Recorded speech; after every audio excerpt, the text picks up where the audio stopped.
Good day mga ka-Sparky. Welcome to another educational video. Today, pag-aaralan natin itong AC clamp accessory ng Fluke i400D. Itong video na ito is para sa mga electrician na meron ng existing digital multimeter, yung ganito. Kung gusto mong makatipid at ayaw mo nang bumili ng dedicated na clamp meter, pwede kang bumili ng itong accessory na ito. Pwede mo na siyang ikabit sa yung digital multimeter at makakasukat ka na ng amperahe na mas mataas pa sa 10 amps. So ayun, pag-aralan natin ito. So una, i-check ulit natin yung specification nito. Ano ba yung kaya niyang current na i-measure at kung anong voltage ng system pwede mo siyang gamitin. So dito guys, makikita nyo may manual tayo. So ito, kaya niyang sumukat ng 1 ampere to 400 amps sa circuit na maximum 600 volts. So ibig sabihin, hindi mo siya pwedeng gamitin pag ang system mo is mas mataas sa 600 volts at kung ang amperahe mo ay, ang amperahe na sinusukat mo ay mas mataas sa 400 amps. Tsaka ito guys, meron siya dito sa manual. Kung gagamitin mo siya, ilalagay mo siya sa millivolt AC. Yung kanyang selector, yung selector nito guys. Ilalagay mo siya sa millivolt AC. Ang 1 millivolt is equal to 1 ampere. So ayun guys, mamaya susubukan natin to. Although maghanap tayo ng medyo may mataas na load kasi ang disadvantage nito, pag mas mababa sa 1 ampere, hindi mo masusukat. So dapat 1 ampere to 400 amps. At isa pa sa disadvantage nito is hindi mo siya pwedeng gamitin sa DC current. Okay lang yan kasi sa field more or less naman madalas nating sinusukat doon is mga AC ampere. Ang DC minsan mga mabababa lang naman yan sinusukat na current. So ayun guys, so paano ba gamitin to? Tingnan natin. Sabi sa manual guys, ito kung nababasa nyo. The AC current clamp is compatible with any instrument capable of AC millivolt measurements. Hindi ko lang sure to pero dito natin siya itatry. Kasi nabasa ko, pwede siya sa mga Fluke 115 series, mga 117, ganun. Tsaka yung mga mas mabababa. So yun guys, paano ba gamitin to? Tingnan natin. So ayun guys, ito, kung titignan mo, accessory lang to guys Ayan meron siyang wire. Tapos sa wire niya, meron ulit yung red tsaka black. So kaya nilalagay lang ulit natin siya dito sa ating digital multimeter. Yung red tsaka black. Yung black sa common, yung red dito sa may mga symbol. Yan. And then, lalagay lang natin siya sa millivolt AC. After that, pwede mo na siyang gamitin. Huwag kayong malilito guys kasi ito accessory lang ito. Hindi siya dedicated talaga na clamp meter. Accessories lang siya para sa ating mga digital DMM. So ayun. So pagka ang reading mo is 1 millivolt, equivalent yun sa 1 ampere.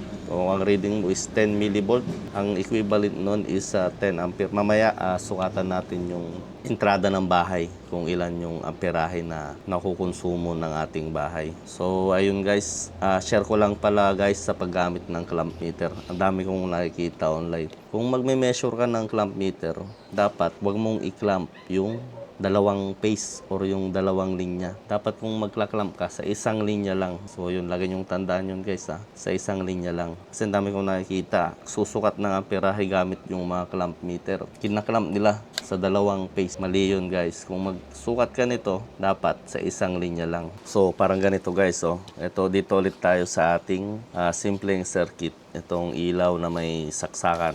So kung gagamit ka ng clamp meter, dapat sa isang linya lang. Ito, meron tayong live at saka meron tayong neutral. So either sa dalawang yan, i-clamp mo yung isa, yung live. Makikita mo yung amperahe. Kung hindi naman yan, dito naman sa neutral. Pwede yan kasi may flow naman ng current yan Umiikot ng current dyan. Pwede kang magsukat sa live, pwede sa neutral. Hindi yung ganito guys, wag yung dalawa. Mali yan. Wala kang masusukat dyan. Ito guys, subukan natin to. Kaso ito, less than 1 ampere to. Hindi niya kayang sukatin. Pero tatry lang natin. So, isaksak muna natin. Yun, umilaw. So, paano ba gamitin to? Sabi sa manual, lagay muna natin sa millivolt. Millivolt AC. Yun, millivolt AC. Kung nakita mo guys, millivolt AC yan. Millivolt AC.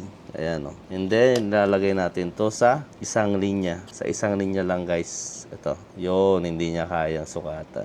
Kasi LED yan, mababa lang yan. Less than 1 ampere lang yan. Mamaya try natin sa entrada ng bahay kung ilan yung kuryente na nakonsumo ng ating bahay. Yun ang disadvantage nito guys. Kung mas mababa sa 1 ampere, hindi niya masusukat. Pero kung 1 ampere to 400 ampere AC, kaya-kaya niya. So subukan natin mamaya guys sa entrada.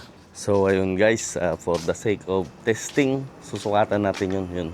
yung entrada ng bahay, kung ilan yung amperahe na nasusukat niya. So ngayon nagpatakbo ako ng isang aircon para meron tayong load na mataas. Ang dami pang sampay dito. Ayun, may na-measure siya guys, 6.6 amps. 6.5. So yan, kung makikita mo guys, sa isang phase lang ako nag-measure, hindi sa dalawa. Sa entrada ng bahay yan ha. Ganon din yan sa kabila. Tingnan mo. Ayan o. 6.5 millivolts AC. Equivalent to 6.5 amps. So, ito yung live, 6.6. Ito yung neutral, 6.5. So, ganun guys paggamit ng clamp meter. Hindi pwede yung silang dalawa. Igaganon mo. Hindi pwede yun. So, ayun guys. Okay na. Teko. So ayun mga ka-Sparky, meron akong nahanap na isang multimeter. Ito naman is O118B. Okay lang din to. Nabili ko dati sa online. O1 yung maker niya. Kilala din yan sa mga gumagawa ng instrument. So itatry natin tong ating AC clamp accessory sa ibang digital multimeter kung okay siya. So ganun pa rin yung black sa common, yung red dito sa may mga symbol. And then nilagay natin siya sa millivolt AC. Ayan guys, oh. Kung nakita mo, millivolt AC. So ayan, millivolt, and then palitan natin ng AC. Yan. So tapos subukan natin ulit sa entrada ng bahay. So ganoon, lalagay ulit natin siya sa MB, millivolts, and then select natin sa AC. Ayan. And then sukatan natin ulit yung entrada. So ayun guys, meron din 5.55 millivolt, equivalent siya sa 5.55 ampere. 5.5 millivolt, equivalent siya sa 5.5 ampere. Patay kasi ako ng ilaw kaya bumaba yung amperahe. Kanina 6.5, nakasindi yung dalawang electric fan, tapos mga ilaw. Ngayon pinatay ko na, aircon na lang, tsaka electric fan na isa. So ayan guys. So ayun mga ka-Sparky, I hope marami tayong natutunan ngayon. So please like, share, and subscribe sa ating channel for more educational videos. So yun guys lagi nyong tatandaan itong AC clamp accessory i400E, kung gagamitin mo siya sa yung DMM, ilagay mo siya sa millivolts AC. And then pag nasa millivolts AC siya, i-clamp mo siya sa isang linya lang. Huwag mo siyang i-clamp sa dalawa. I-clamp mo siya either sa live or sa neutral. So ayun guys, salamat.